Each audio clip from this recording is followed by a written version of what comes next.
Hi everyone! Today's video is my watching over you illustration part 2. In part 1, I did the sketching and inking, and in this part 2, you'll see the full color process. If you haven't watched part 1 yet, I will leave a link in the description below and you can go check that out anytime. So I decided to do 2 parts for this video simply because the recording footage was so long. I spent so much time on this drawing that I thought it would be a little boring to put it all in one video and a little bit easier to watch in 2 parts. So let me know in the comment section below if you prefer this format where I split it into 2 videos or if you'd actually prefer one really long video in the future. So for the coloring process, I started first by doing the watercolors as always, and I decided to do the background first. I wanted kind of like a magical look around the town, so I did a multicolor mix of blue and pink, and then I mixed the blue and pink together to make a purple so it would look all unified. The clouds were a lot of fun to color. I really liked the end result. I used the same purple as below, just made it a little lighter, and I was a little worried that I hadn't made them white enough, but I actually really like the end result. For the 2 angels, I wanted to make them mostly white. They're like their outfits, their wings, and the clouds they're sitting on should all be like a shade of white. But of course I had to shade them with something. Originally I was going to do a gray, but then I thought that the image would be more unified if I used the same colors as the background. So since I had already done a purple with a blue hue for the clouds and I knew I wanted like a blue shading for the wings, I decided to do a pink shading for the dresses to make them pop out a bit. For the hair, I'm filling in now.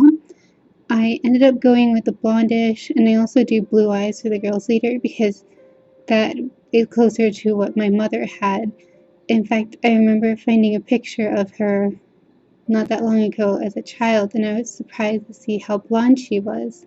So I decided to do that for the little girl, make her like very blonde. And I ended up doing the same for the other angel because part of me was thinking that they're actually the same person at different times in their life, but I'm not sure if I like that exactly still. I often change my mind as I work on a drawing about what the backstory could be. It's funny because not that long ago I never really thought about backstories at all for any of my drawings. I just wanted to draw something pretty or cute. But nowadays it's kind of important to me to know the story behind it. Although I can't say that I don't draw things just for the fun of it. I think everybody does. It doesn't always have to have a story behind it. But I find that having a story behind the drawing is what helped me to do backgrounds recently. I've been trying my best to do a good background for every drawing. I got kind of tired of being stuck at just drawing people with blank spaces behind them. I feel like my work is a bit more complete when there's some kind of background, even if it's just a colorful scape or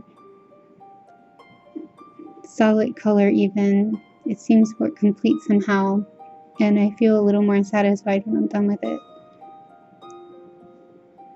So here I'm starting with the wings. I actually was planning to do a little more detail work with the wings, but I actually kind of like the look of just washing it unevenly with the brush first. And I started to do the color pencil. I did have a little bit of trouble with this paper because I guess I had over erased when I was sketching, so I had a huge problem with her face. At one point the ink smeared. I should not have put ink early on. I was just kind of stressed about there was a line on her face I didn't like, and I wanted to fix it as soon as possible. And that's where the problem starts. But I had to remind myself to hold back on inking until, well, adding more ink until the last minute. Especially the pen I'm using now. It's the only pen that seems to get through the color pencil. My Copic multiliners have a problem laying on top of color pencil. They tend to clog because of that.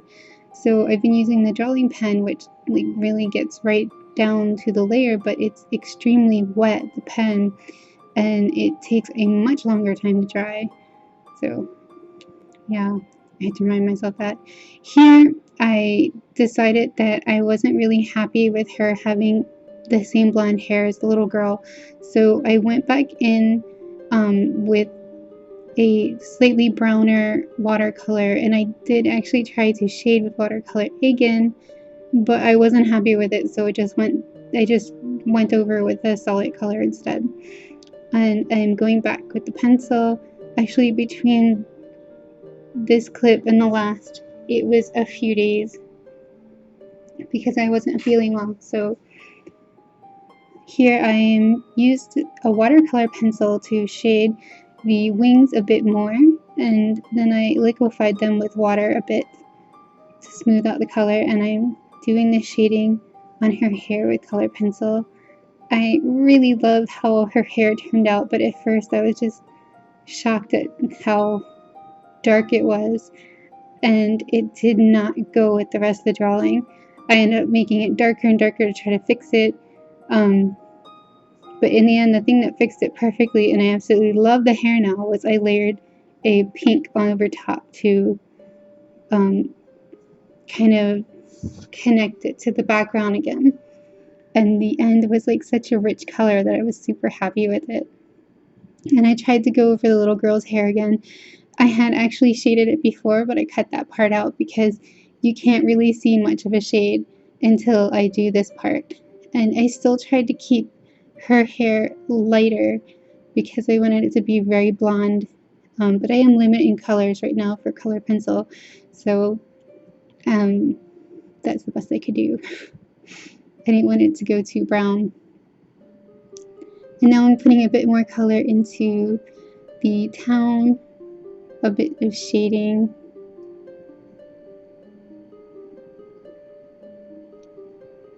This part is probably my favorite part in the drawing. I really stressed about this drawing. I wanted it to be perfect, and I wasn't sure of the direction I was going in. But adding these last touches were just so much fun and really enjoyable, while the first part was a bit stressful for me. So in this part I took out some white gouache, and I'm adding a bit of white to the area around the town to make it separate from the cloud area, and also add more white touches to the wings because I thought it did look a little too blue. And just now, very quickly, you saw I added a glitter layer with Wink of Stella, which was so much fun, and I did white gouache dots. And that's it. I hope you like this drawing. I also added a bit of gold too. You can see right there, it's so shiny, to the Christmas tree and also to the angels' halos. And you can see the glitter if you look closely in the background here. So thank you guys so much for watching, and let me know if you like this by giving me a thumbs up, and I will see you next time. Bye!